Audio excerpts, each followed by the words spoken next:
This is rental car number 118, and today I'm driving the 2018 Nissan Frontier Pro-4x. This one has a crew cab and retails for about $33,000. Now, the Pro-4x trim level is a sportier version of the Frontier, and it's designed to handle some more difficult terrain. This one's a 4x4, so you could take this one off-roading if you wanted to. I want to note before I get started that I filmed this one during the polar vortex. It was probably the coldest temperatures I've ever experienced in the Chicagoland area, so, well, some of the exterior shots are kind of quick because I was running in and out of the car to try and keep warm. Anyway, let's jump into it right away. Under the hood, you have a 4-liter V6 engine. It's got a 5-speed automatic transmission with 4-wheel drive capability. You got 261 horsepower and a towing capacity of about 6,300 pounds. With all that power, you get some good gas mileage. 16 miles per gallon in the city, 21 on the highway with a 21.1 gallon fuel tank. That means you can fill this thing up by me, because gas is about $2.35 right now, for about $50. Alright, so now that we got the specs out of the way, I want to quickly talk about what it's actually like to drive this truck. Let's start with handling. This thing is solid. Despite the fact that I had some pretty horrible road conditions while I had this truck, I felt comfortable and confident the whole time I was behind the wheel. It's hard for me to explain because I don't drive a ton of pickups, but when I do drive a larger vehicle like this and I go tight around a corner, I kind of feel like that back end is slipping just a little bit, and I don't quite feel as confident as I'd like. But not with the Frontier. This thing hugs the road similar to a sedan and really is a pleasure to drive. Parking this thing is actually easy too because it's just so maneuverable. Let's talk about acceleration also. Now, as you can see, I had horrible weather conditions, so I did not floor it in the Frontier, but I did accelerate pretty hard, and the response is pretty good from this engine. Now, Edmunds reports you can go 0 to 60 in about 8 seconds, which is pretty decent for a truck like this. But what I care about really is, can I keep up with the other vehicles on the interstate? Can I pass cars easily? And do I feel like when I need speed, it's there? And that's all true with the Frontier. Honestly, I have no complaints about the drivability of this truck. I also don't have any real major complaints about cabin noise. I didn't have the best day to test that out because the winds were pretty severe, but even despite that, it was easy for me to listen to my music and my audiobooks while I was driving this thing, you know, cruising at 70 miles an hour. So for a truck at least, cabin noise is better than average. Alright, so here's the key fob and the keys for the vehicle. Now this is a rental, which is why I get 2 key fobs and 3 keys. They keep all these together. But here's the fob itself. Pretty simple. It's made out of a kind of a cheap feeling plastic. 3 buttons on the front, lock, unlock, and a panic button. Nothing on the back, just some legalese. You get a physical key for this one. Let me show you one of the 3. It's got Nissan's logo on it. And you start up the truck just like you'd expect. The ignition is actually on the dash instead of on the steering wheel. And we can turn it on. Watch it boot up.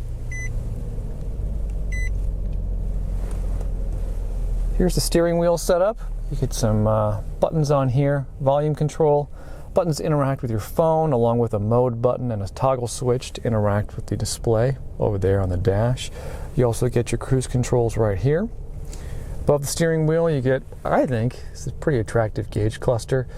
You get your temperature gauge on the left along with RPMs, and then on the right you get your speedometer and your fuel gauge. There's no sort of fancy display in this, just a small digital readout right here to show you a trip counter and your odometer.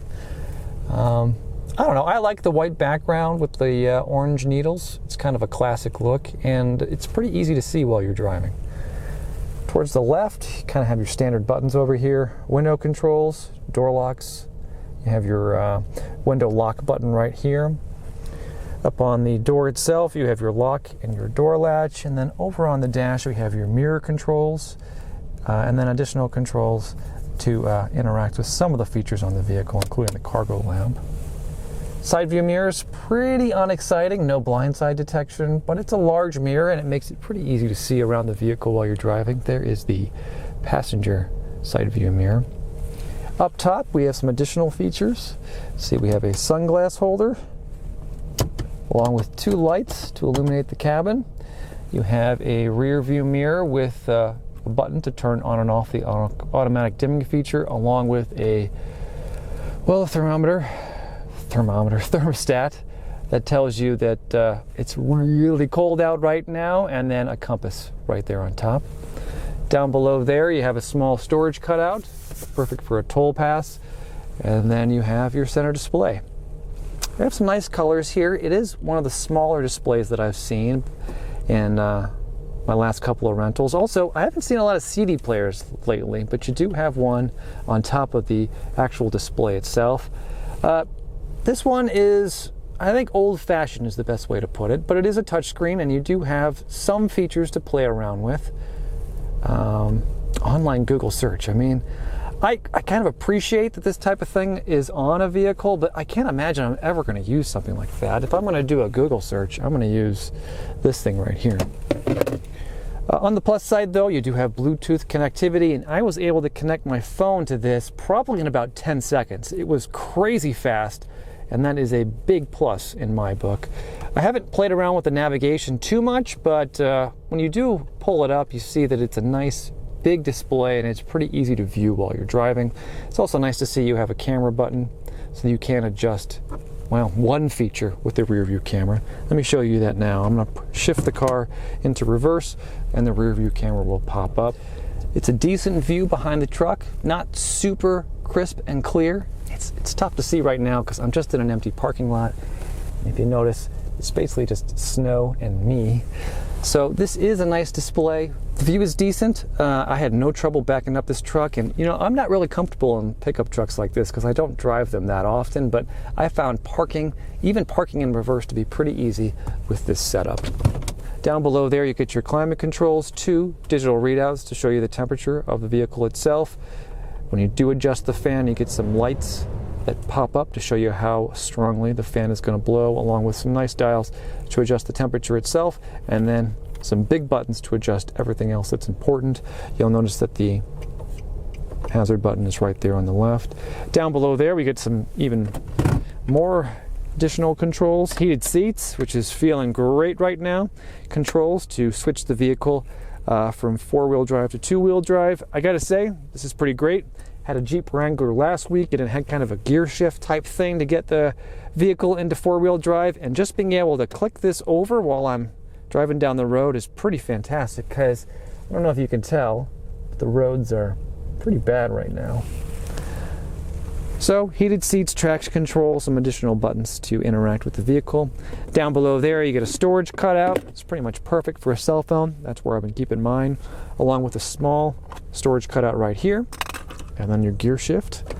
Shifts through the gears really smoothly, no problems there. And then you do, looks like, get an overdrive button right there. Also, I neglected to mention that over here on the right of the gear shift, you do have a USB port, an auxiliary jack, and a power port right here. It's actually kind of in a nice spot because it's not real obvious, so it kind of blends in with the background a little bit, which is good because, you know, if you're not using these, you kind of want them to disappear. Behind there, you get a parking brake in the form of a handle. 2 cup holders. I've been using both. Got tea and water today because, man, it's not comfortable driving around today. Behind there, center armrest with 1 power port right there, although you will need an adapter to interact with this. Kind of a modular system to keep change and maybe business cards or other small items, and then a large storage area down below to keep everything else. And then over on the passenger side, we get a glove box. Pretty small, but big enough to keep the manual for this vehicle. And then you get an additional one on top, which is basically just a small shelf, pretty much perfect to keep your registration and any other important documents you need to keep in the vehicle. All right, so I jumped in the back seat, and just for kicks, I pushed this seat back all the way. And if you'll notice, when it's in this position, there's not a whole lot of legroom back here. I'm 6 feet tall. I fit, although I'm not extremely comfortable. So let's put this seat back to what I would consider a relatively average position and see what it's like to sit back here. All right, so I adjusted the seat to more of a normal setting, and you'll notice that I do have some decent legroom back here, maybe about 6 inches between the back of my knee and the back of that seat. I also want to point out that there is a pocket on the back of the driver's seat. This kind of a cloth-like material. Feels Feels okay. You can get some stuff back here if you want to. Interestingly, there's not a pocket on the back of the passenger seat. On the center armrest for the front seat passengers, there is a cup holder that kind of folds out. Kind of like that. 2 spots to keep drinks right there. Nothing else, no dedicated vents, no power ports of any kind down there. Just some cup holders. Besides that, you really don't get a whole lot of features back here. Window controls, door lock, door latch. If you look on the back of the seat, there's also no center armrest that folds down. Let's take a quick look. You do get some car seat anchors that are, well, they're relatively easy to get access to. This seat just kind of opens up kind of easily, and then you can see the car seat anchors are very shallow, so if you do put a car seat back here, it should be fairly easy to install.